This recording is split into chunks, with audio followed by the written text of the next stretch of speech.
Welcome back, friends. Here we are. It is day 9 of our project. We are nearing the end. The finish line is like just there. How are we feeling? We doing okay? I know you've seen me doing tons of like the oil pastel demos. I'm not going to do that to you again today. You guys, you already know what you're doing. You are 2 out of 3 days into that, so I know you're good to go there. I'm just going to point out a couple of things and we'll go with that. So let's switch our view over here so you guys can see what's going on.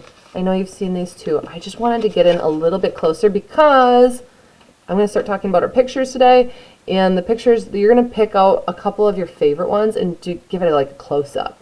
Okay, like really close up. Maybe not that close. That was a little frightening. I'm sorry. I'm sorry if I scared you. But either way, we are going to be showing it nice and close. So I just want to kind of show you guys, I don't know, we talked about this yesterday, how adding some depth with darker colors like black or purple or dark blues can really give a little oomph, and then adding that white as highlights can make things pop, and it gives it almost like a bit of a 3D effect when you do that. So if you are looking at yours right now and you're like, it looks alright, but it's falling a little flat, like why do those pop a little bit more? Contrast, that's why. So adding some of those darker areas and lighter areas, that's going to give you the contrast, that's going to help make it pop more. So if you feel that as you're looking at yours like, oh, it's just a little flat, that could help solve that problem for you.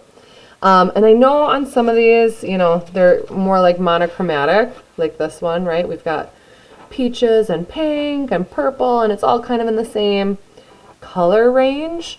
But I wanted to show you this one because this one really, I think aside from orange, literally has the whole rainbow in it.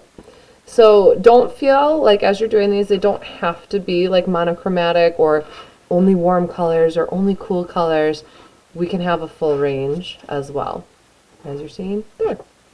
Let's see, a couple other close-up shots today. Here is, I love this one, Green Hornet. It's cool looking.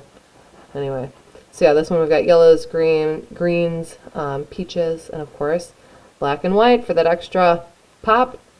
Make it pop. And then this one, monochromatic, blue, with the pops of color, the whites and the black in there as well. Actually, I don't think I added a ton of black. It was more like, I don't know if you can see this on the camera. It was more in areas where I was actually missing a little bit of the original bee. Like when I printed it, remember, we're embracing the imperfections, but also we know that we can add oil pastel on top of it. That's going to be what you're seeing here. This one did not print well. I was like, oh, okay, well. So this one I brought some of the details back in that like didn't come out well when I was printing it, added it back in with black oil pastel. So as a heads up too, as you're starting to look at all of yours and saying like, okay, which 9 do I want to be like my main 9? You only need 9, but some of us made up to 12, just so we had some backups and for potentially extra credit if you want to submit those as well. But if you're like, oh, I really like that one, except for, you know, like this area where it didn't quite print right, no one's going to tell you you can't use some oil pastel to, you know, cover that up a little bit. So feel free to take that advice or leave it. Whatever works well for you. But speaking of our art journals and speaking about picking out our favorites, so today you should have the last of them done, ideally. Of course, next class is going to be our turn-in day. You guys always know there's a little bit of a buffer worked in there, right? Because turning it in, let's be honest, does not take a full 30 minutes. So, and then plus it's not due until midnight either. So that being said, if you need to spend a little extra time next class, you've got it. But ideally, by the end of the day today, we've got all 9 for sure of our prints. You know, they're printed, they've got the oil pastels to embellish and make them more amazing. We've got those done. Up to 12 if we want the extra credit. So what are we doing with that? I'm going to tell you that as soon as you are done, please photograph it. And this is going to, obviously we'll cover this more on turn-in day as well. It's just that we are on the last stretch, like I mentioned, and I cannot tell you how many times a student will send me an email or in class will be like, I was done, I was so close to done, or whatever the case may be, but this happened. And maybe it was, like a family member came over, maybe like a little cousin or whatever, and destroyed it. Or maybe a family member was cleaning the house, didn't realize that it was a current art project, and it's in the trash now. I get it, like it happens, and it crushes my soul as your art teacher when it happens to you. I don't want it to, though. So my word of advice is, as soon as you can, photograph your art. Even if it's not the last day, let's just get it photographed. Even if you don't put it in your art journal yet, that's fine. At least it's photographed. It is somewhere. So what am I looking for out of the photographs today? Well, technically next class, but once again, if you're ready, let's get it done.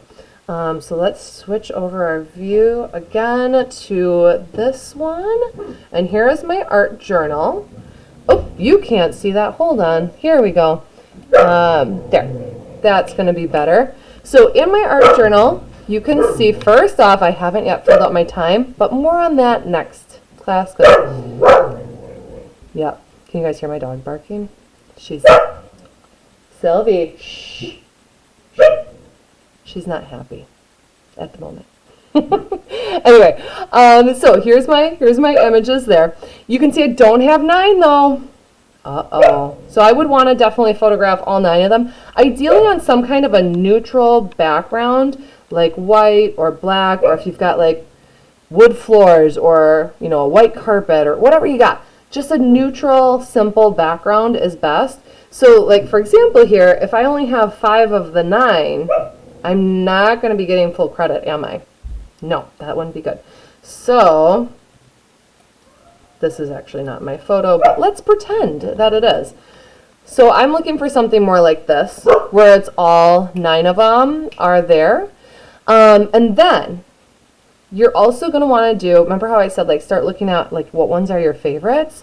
Because you're going to pick your favorite 2, and we're going to do that close-up shot of them. So I would probably even make these a little bit bigger. Once again, we'll talk more about this next class, but I just want to make sure that if you're able to start photographing today before anything terrible happens, let's do that. Okay, so get those photos, get them into your art journal if you can. If not, we'll do it tomorrow, but at least take the photos as soon as your artwork is done. Even if you want to photograph them all separately and then just put them next to each other, that's okay too. If you're worried about like, oh, I only have 6 done, but what happens if something happens to those 6 before I finish these last 3? Anyway, then next class, we're going to work on filling out the rest of our art journal as well. And I am so excited to see how these are turning out. Have fun coloring them in. See ya.